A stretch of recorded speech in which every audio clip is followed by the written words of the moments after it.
hiyo tariqa ni njia.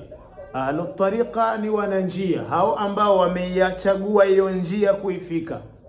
Ukisema hao ni watu wa tariqa, watu wa njia, na ndio maana utawakuta kila wakati wanamtaja Mwenyezi Mungu. Kufunga wao siku hizi za Jumatatu, Alhamisi, lakini kadhalika na ibadati mbalimbali, ndio inaitwa ahlu tariqa. Sasa kuwa nyingi tariqa wala pasikushangaze, kwa sababu njia hii sawa inapita na watu wengi. Kwa hiyo sasa maadamu inapitwa na watu wengi, basi kila shekhe anachukua yale aliyoyaona yanafaa kwa Bwana Mtume Muhammad. Sasa watu wakamfuata kwa yale, ndio maana tarika zimekuja kuwa nyingi, lakini lengo ni lile lile tu, almuhtasatun bisalikin. Nini lengo? Ataraki katika makama, watu wapande daraja za kumfika Allah subhanahu wa ta'ala.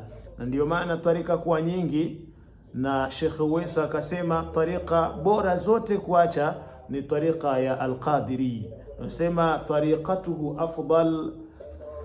afdalu turqi falaha badiri. Inamfalia kila mtu mwenye macho aitazame na kisha aiwahi. Ni tariqatuhu afdalu turqi falaha badiri. Naam, kuna tariqatu razqiyya, tariqatu alawiyya, na tariqatu naqshbandi. Ziko nyingi Naqshbandi. Zote hizi tarika maksudi na lengo ni hilo hilo moja, la kufanya yale yote aliyoyaamrisha Bwana Mtume na aliyoyakataza Bwana Mtume Muhammad sallallahu alaihi wasallam. Hii ndiyo maana ya neno at